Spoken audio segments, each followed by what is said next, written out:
$1.2 trillion in a single quarter. I'm calling it. The deal drought is over and the bankers are buying boats again. Oh, come on. You're looking at top-line fluff. Strip out Danaher dropping $10 billion on Masimo and the middle market is still completely paralyzed. Paralyzed? Private equity just offloaded $100 billion in assets. Because they're desperate for liquidity, Nate. Not because the market is actually healthy. I'll take desperate liquidity over dead silence. Let's look at why Danaher is paying a massive premium for patient monitors. The rundown. $14.2 billion just to buy back half of a fab in Ireland. Intel is doing the corporate equivalent of taking out a second mortgage to buy their own living room back. They needed the cash up front when they set up that joint venture. Now they want the control back. It is classic semiconductor capex whiplash. You partner up when the cycle looks brutal. You buy them out when you realize you actually need the capacity. Sure, but look at the math. They are paying a massive premium over what that 49% was valued at when they spun it out. I get wanting the manufacturing footprint, but the cost of capital here is brutal. It is terrible capital allocation. I completely disagree. They are correcting a past mistake. You cannot run a global foundry business if you do not wholly own your most advanced European node. You just bite the bullet and pay the premium. We will see what the margins look like next quarter. Speaking of biting the bullet to go premium, Uber is buying Blacklane. The chauffeur service. Uber spent a decade completely destroying the black car industry, and now they are buying up the survivors to stick them in the premium tier. It is a beautiful, vicious circle. Next year, they will buy a fleet of Yellow Crown Victorias and call it Uber Retro. Do not give them ideas, but I actually think this is a pure defensive play. Corporate travel budgets are back, but companies want predictable billing. They do not want an executive landing at JFK and getting hit with a $300 surge price. Blacklane gives Uber a locked-in B2B footprint. Fair point. Meanwhile, in private equity land, Apollo is offloading Sapphire Gas Solutions to Antin Infrastructure. Just a classic sponsor-to-sponsor pass the parcel. Apollo held it, squeezed the margins, and now Antin gets to pretend they are buying a high-growth asset. You are so cynical today. Compressed natural gas is actually a decent bridge play right now. It is a pure yield play, Nate. Do not romanticize it. Fine, you want romance? Estee Lauder and Puig are whispering about a massive stock-based tie-up in the beauty sector. Honestly, the only drama I care about right now is happening in the New Zealand carpet industry. Wait, really? Godfrey Hirst is trying to buy rival Bremworth, and the New Zealand Commerce Commission just threw a massive red flag on the play. They pushed the decision out to late May over unresolved competition issues. A carpet monopoly, I love this job. Big carpet is getting regulated. It is serious business down there. We will keep tracking the rug cartel. But we need to talk about the actual elephant in the room. First quarter numbers just dropped and global deal volume crossed $1.2 trillion. Driven almost entirely by AI paranoia, and Danaher dropping nearly $10 billion on Masimo. Let us look at those multiples. With the big one. $1.2 trillion in a single quarter? I feel like I need to say that again slowly. 1.2 trillion. And yet, if you look at the actual deal sheets, it's not a broad market recovery. It's incredibly top-heavy. The classic K-shaped recovery, my favorite letter of the economic alphabet. Spoken like a true former banker, but the analysts are actually right this time. You have well-capitalized buyers doing massive strategic transactions, and everyone else is just paralyzed by valuation gaps. Which brings us to the elephant in the medical device room. Danaher scooping up Masimo for nearly $10 billion. I read the press release 3 times looking for the catch. $10 billion to expand their diagnostics portfolio. It's a staggering multiple. I actually love this deal. Danaher knows exactly what they're doing. Masimo owns the patient monitoring space.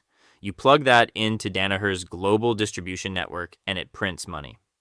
Prints money eventually, maybe. But $10 billion? You're paying a massive premium. I think Danaher got antsy. Look at the broader landscape. Private equity just offloaded $103 billion in assets this quarter. Buyers have options. You don't have to throw $10 billion at the first shiny diagnostics company that walks by. Oh, come on, Maya. You have to pay up for quality. The market is completely bifurcated right now. If you want a premium asset, you pay a premium price. They're buying market share, not just tech. I'm just saying, I need to see the integration plan before I buy the narrative. They're masking the price tag behind all this synergy talk. Okay, but speaking of masking a massive price tag, can we talk about Intel for a second? Oh, the Ireland fab buyback. Yes. $14.2 billion to buy back a 49% stake in their own joint venture. I literally laughed out loud when I saw the filing. It's wild. They're basically buying their own house back from the bank.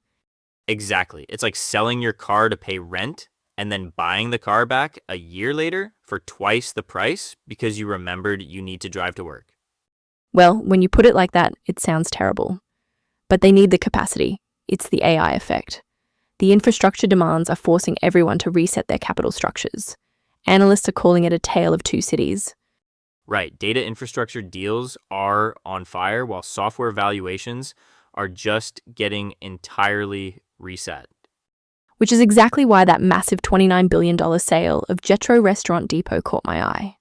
Private equity is cashing out of the physical, boring stuff to fund the tech arms race. A $29 billion restaurant supply deal is definitely not boring to whoever collected that advisory fee. Fair point. But if you want to talk about true strategic pivots, we need to look at what Uber is doing with Blacklane right after this break. Voices. I keep seeing this phrase in the morning analyst notes. Everyone's suddenly calling this a K-shaped M and A recovery. Which is just Wall Street poetry for the rich getting richer while the middle market stares at a wall. Well, yes, you've got well-capitalized strategics driving a $1.2 trillion quarter, and then everyone else is just completely paralyzed by these massive valuation gaps. I hate the K-shaped buzzword. It entirely masks what's actually happening. The paralysis isn't just about cash or interest rates. It's about AI completely breaking traditional valuation models. I mean, the other quote making the rounds today backs you up. They're saying AI is creating a tale of two cities. Unprecedented demand for data infrastructure, but it's actively destroying software multiples. Because how do you value a SaaS company right now? If I'm a buyer, I'm looking at your core product and wondering if an open source AI agent can replicate it for free in 6 months. I'm not paying a 10 times revenue multiple for that risk. I'm walking away. Spoken like a true tech pessimist, but I actually disagree that it's just AI causing the paralysis. Look at consumer retail. Look at the beauty sector. Oh, you mean the Estee Lauder whispers? Yes, the chatter's getting really loud about them advancing talks with Puig. That would be a massive tie-up.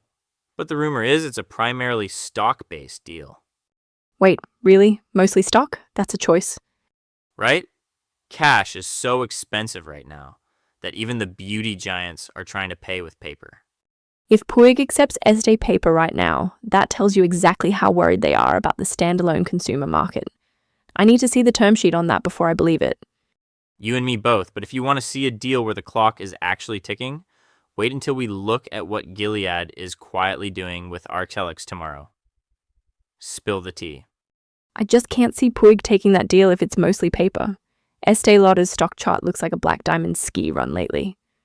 But think about the empire building, Maya. You put Estee and Puig together and you basically own the duty-free perfume counter at every airport on Earth. It's a massive play. Sure, the commercial logic is obvious, but if you're the Puig family, you literally just went public. Why trade your shiny new equity for Estee's messy turnaround story? Because scale is the only way to fight off L'Oreal right now. And honestly, a stock tie-up saves them from having to raise expensive debt in a market that's terrified of consumer discretionary brands. I'll believe it when the definitive agreement actually drops. Right now, it just sounds like some bored bankers floating trial balloons to see if the market vomits. Hey, floating balloons was half my job in 2012. But speaking of things getting shot down, we have to talk about the New Zealand carpet wars. Oh my god, yes. The great Kiwi carpet monopoly. Godfrey Hirst is trying to buy Bremworth, and the New Zealand Commerce Commission just slammed the brakes. They flagged unresolved issues and pushed the whole decision out to late May. Unresolved issues is regulator speak for we actually read your market share data and nice try. It's a classic roll-up block. You try to buy your only real rival, and suddenly the government cares deeply about the competitive dynamics of wool flooring. The filings on this one are hilarious. It's basically two companies arguing over who actually controls the beige rug demographic in Auckland. I love a highly localized antitrust drama. It makes me miss my junior analyst days, modeling out synergy assumptions for obscure regional duopolies. We'll keep that modeling hat close by, because regulatory delays aren't just happening in the Southern Hemisphere. Gilead just extended the tender offer for their Arcelix buyout, and we need to look at what's actually holding up these healthcare premiums. Tomorrow's radar. I'm watching the beauty sector tomorrow. Whispers about Estee Lauder and Puig doing a massive, mostly stock-based tie-up are getting really loud. Stock-based? I'll believe it when I see the filing. Estee's multiple right now doesn't exactly make their paper an attractive currency. Oh, come on. Puig wants scale. Estee needs a narrative shift. It's a classic banker match made in heaven. Or an integration nightmare. Speaking of dragging things out, Gilead officially pushed the expiration date on their Arcelix tender offer again. Wait, regulatory headaches? Don't tell me it's another carpet situation. You mean Godfrey Hirst and Bremworth? Exactly. The New Zealand Commerce Commission delayed their decision to late May over unresolved issues. Who knew the trans-Tasman carpet market was such a massive flashpoint? Big Carpet is watching, Nate. But no, Gilead is just doing the standard biotech dance.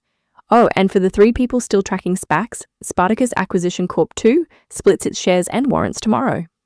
A SPAC mentioned in 2026. Nature is healing. Or the simulation is completely broken. We'll see you tomorrow.